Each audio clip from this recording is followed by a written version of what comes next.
As I'm continuing to pursue my license to be a pastor, I'm required to do some writing. I need to describe my personal Christian faith pilgrimage, my basic understanding of the Christian faith, my involvement in church life. And I need to summarize the Gospels as if I'm speaking to somebody who is not a Christian. It's a good thing I like to write. All of this has had me thinking about what sparked the beginning of my faith, my belief. I've told you before, I've been involved in church all my life, starting in the Moravian church with children's Sunday school, youth fellowship, confirmation. As an adult, I joined the Methodist Church, worshiped every week, served on all the committees, active in the music program, and I served as their lay leader for several years. And now I'm here. What I've been exploring in my head as I prepare to write all this is this question: when did I start to believe in Jesus Christ? When did I really start to believe in Jesus Christ? Can you even make a decision like that when you're a child in Sunday school?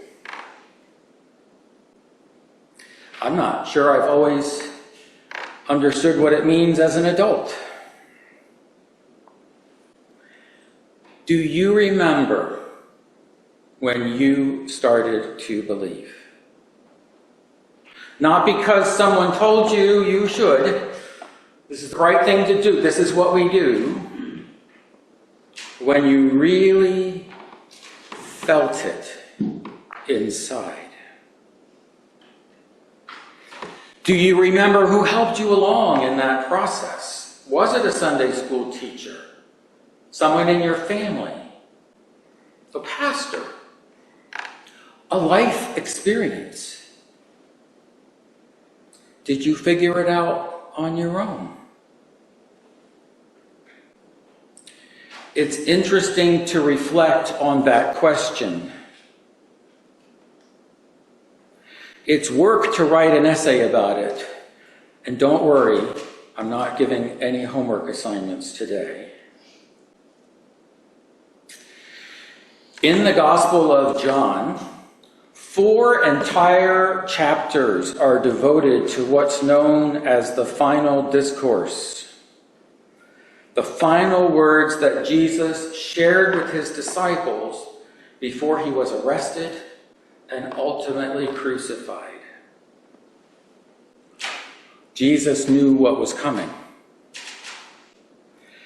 And so it's not surprising that he would end these 4 chapters of discourse with a prayer. First, he prayed for himself. He acknowledged that he had completed the work that God had given him to do. He asked God to glorify him so that he could glorify God. Then he prayed for his disciples. Just as God gave Jesus a mission in the world, so Jesus had given a mission to the disciples. To spread the good news, to make believers. So he asked God to sanctify the disciples, to make them holy, to protect them, and to help them to be in union with one another. And that leads us to today's reading, which is the last part of this final prayer. We have been joking in Bible study that John is known for his circular writing patterns. Things like, in the beginning was the Word, and the Word was with God, and the Word was God. That all of them may be one, just as you are in me, and I am in you, and it goes on. So I have decided to read this passage from the Message translation of the Bible. It's a little easier to read and digest. This is John 17, verses 20 through 26 from the Message. My prayer is not for the disciples alone. I pray also for those who will believe in me through their message, that all of them may be one, Father, just as you are in me and I am in you. May they also be in us, so that the world may believe that you have sent me. I have given them the glory that you gave to me, that they may be one as we are, I in them and you in me, so that they may be brought to complete unity. And then the world will know that you sent me and have loved them even as you have loved me. Father, I want those you have given me to be with me where I am, and to see my glory, that glory you have given me because you loved me before even the creation of the world. Righteous Father, though the world does not know you, I do know you, and they know that you've sent me. I have made you known to them, and they will continue to make you known in order that the love you have for me may be in them, and that I myself may be in them. It's a shame that that's still kind of a word salad, because the message here is so poignant.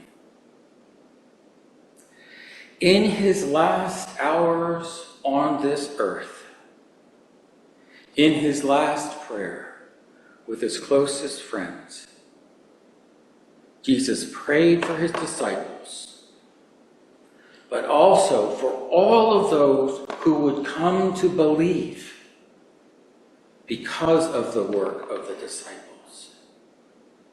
He prayed for all future believers, even us. Before his death, Jesus prayed for all of us, that the world may believe and that we may be one in love. That has been a beautiful thought to sit with me all week as I've worked on these words in this message. I've shared with you before that my parents were originally from Camden, Maine. All of my life, I've been blessed to vacation there, and I truly believe it is the most beautiful place on earth. A highlight of every trip there is to visit Aldemere Farm. It's the oldest continuing belted Galloway cow farm in the United States. It dates back to the early 1950s. Belted Galloways are black cows with a wide white stripe around their middle. Fans call them the Oreo cookie cows. They are originally from Scotland, and they do just fine in harsh weather, so Maine is actually a great home for them. Their pasture there runs right down to the ocean. These cows have a great view. We learned from their caretaker that there are now belted Galloways in all 50 states, even Alaska and Hawaii. And he told us that all of those cows can trace their lineage back to that original herd of belted Galloways in Camden, Maine. Isn't that remarkable? A little cow trivia. It may not be obvious to think about Oreo cookie cows with respect to the final discourse of Jesus.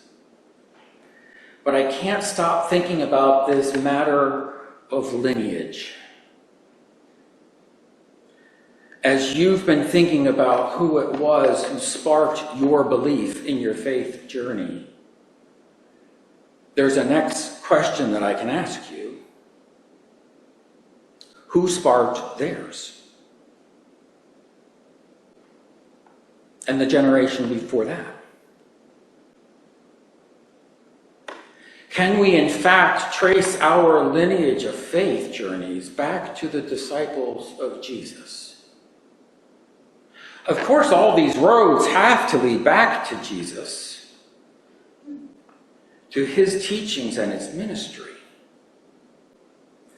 But I've never thought about it before in this context of a lineage.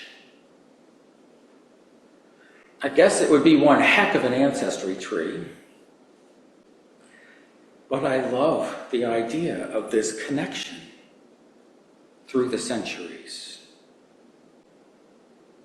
Our connection to these words from Jesus that I read, praying for all who would come to believe.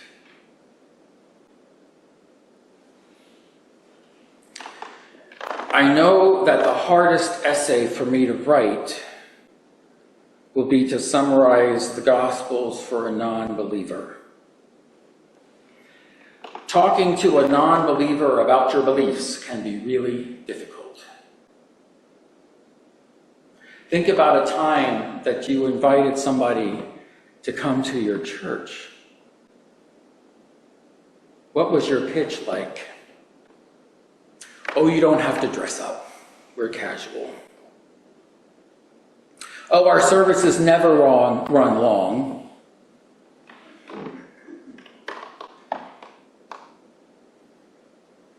We have great music. Our preachers are phenomenal. The people are nice. We have a great library. We make great pies. It's so easy to talk about all those things.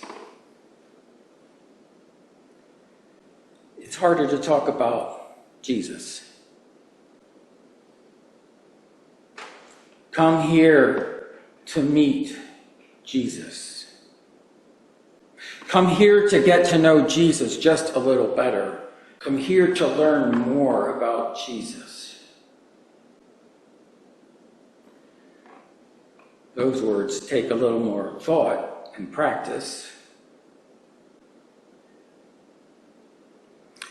Churches lament the fact that the pews are a little lighter than they used to be.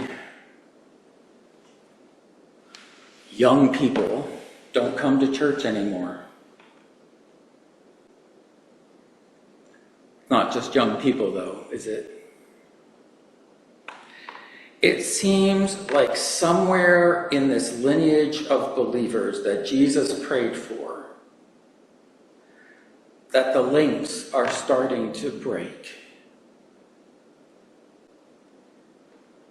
The stories aren't being told. And faith and belief aren't being sparked anymore.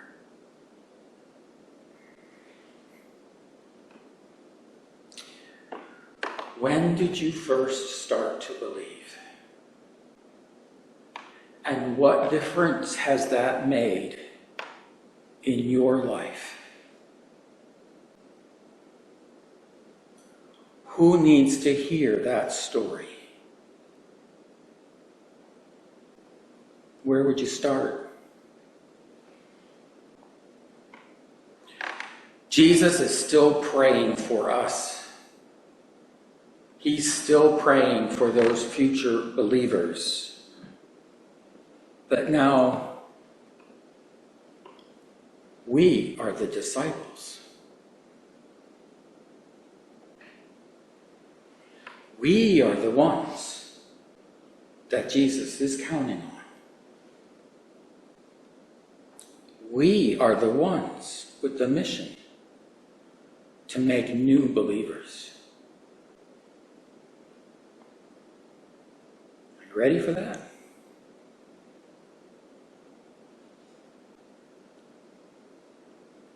Amen.